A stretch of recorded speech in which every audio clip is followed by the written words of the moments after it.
Hello and a warm welcome to the virtual Year 9 Options Evening. My name is Miss Gavigan and I'm the English Trust Director at NPCAT. I'd like to introduce you to the two separate GCSE English exams that all of our students study. Both GCSE English Language and GCSE English Literature are compulsory due to the importance they hold to our students' future lives. Colleges and employers will require students to have a grade 5 to access their opportunities. I am now going to hand you over to your curriculum leader for English, who will tell you more about why we study English language. Hello, let me begin by introducing myself. I am Mr. Hall, the Head of English at Trinity Catholic College. You'll be familiar with many of the activities on this course, but you'll be expected to respond to more challenging materials throughout years 10 and 11. English language involves decoding, summarising and evaluating the use of words and structure across fictional texts and non-fiction texts. You will need to show that you can write about the effects of language in assisting a writer in creating effects in a piece of writing. You will also develop the skills to adapt your writing style to cope and tailor your ideas to a variety of different audiences. A final component of the course is also the development of your speaking and listening skills, your ability to present ideas and arguments verbally and in a detailed and sophisticated manner. GCSE English Language is a linear course.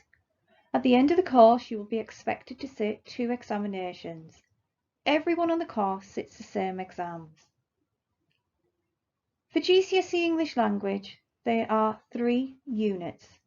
Paper 1, worth 50% of the marks, Explorations in Creative Reading and Writing. This is an exam-assessed component. The aim of the paper is to engage you in a creative text and inspire you to write creatively. Section A involves reading an extract from a fiction text in order to consider how writers use both language and structural methods to capture the interest of readers. In Section B, you will be asked to create your own text, and this will be inspired by the topic that you have responded to in Section A, to demonstrate your narrative and descriptive writing skills. Paper 2, Writers' Viewpoints and Perspectives, again is worth 50%, and this is also an exam-assessed component. The aim of this paper is to develop your insight into how writers have particular viewpoints and perspectives on issues or themes. Section A involves reading 2 linked sources from different time periods and genres in order to consider how each writer presents a perspective or viewpoint in order to influence the reader. Section B involves producing a written text to a specified audience in which you express your own perspective on the theme that has been introduced in Section A.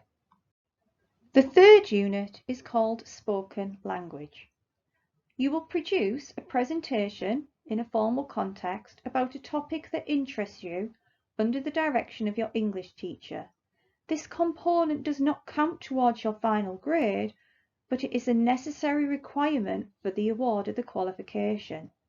Throughout the course, there will be various opportunities in class to practice exam-style questions and develop the skills needed to succeed in your final exams. What are the post-16 opportunities?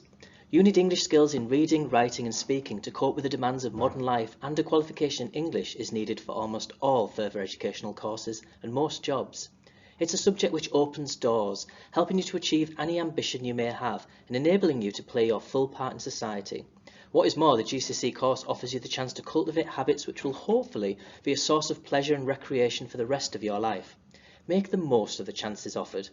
Many of you will want to continue your journey with us as part of the Trinity family, and we offer A-levels in English language, English literature and film studies. Next, let's look at GCSE English literature. Why study English literature? Literature improves communication skills and is the easiest way to improve vocabulary, writing and speaking skills. Literature teaches you about yourself, the past, and cultivates wisdom and a worldview. Literature entertains.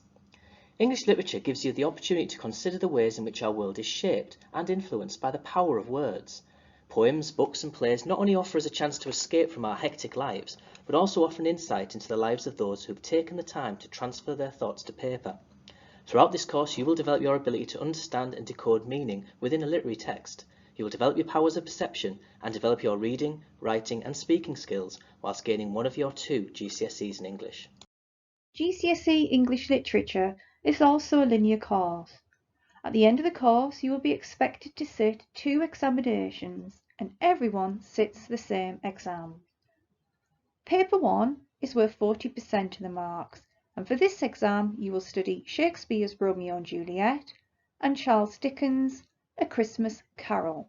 You will be given an extract from both of these texts and you will be asked to answer one question. For paper 2, which is worth 60% of the marks, you will study 3 separate texts. There's the modern text, the play, and Inspector Calls. There's then an anthology of 15 poems about the theme of power and conflict, and the third unit is the unseen poetry. Both of these exams are closed book examinations. This means that you will not be allowed to take any notes or any copies of the text that you've studied into the exam with you. Throughout the course, there will be various opportunities in class to practice the skills necessary to answer these questions to make sure that you succeed in your final exams. What are the post-16 opportunities for English literature? A GCSE in English literature means more than just being a bookworm. Your studies in English literature allow you to develop your perceptive abilities and your ability to evaluate and interpret information. Obvious careers can include working with the publishing industry and producing magazines, articles, or even the next bestseller. Digital publishing is another ever-growing market, and you could find yourself producing websites, ebooks, and news sites. These examples can apply to English language as well. You may even consider a career in teaching, advertising, marketing, PR, administration, law, and these are just some of the careers which can link into English. As a versatile subject, the possibilities are almost endless. If you have any further questions about GCSE English language or English literature, please speak to your English teacher or to the head of English. We look forward to teaching you these 2 enthralling courses over the next 2 years. Thank you for listening.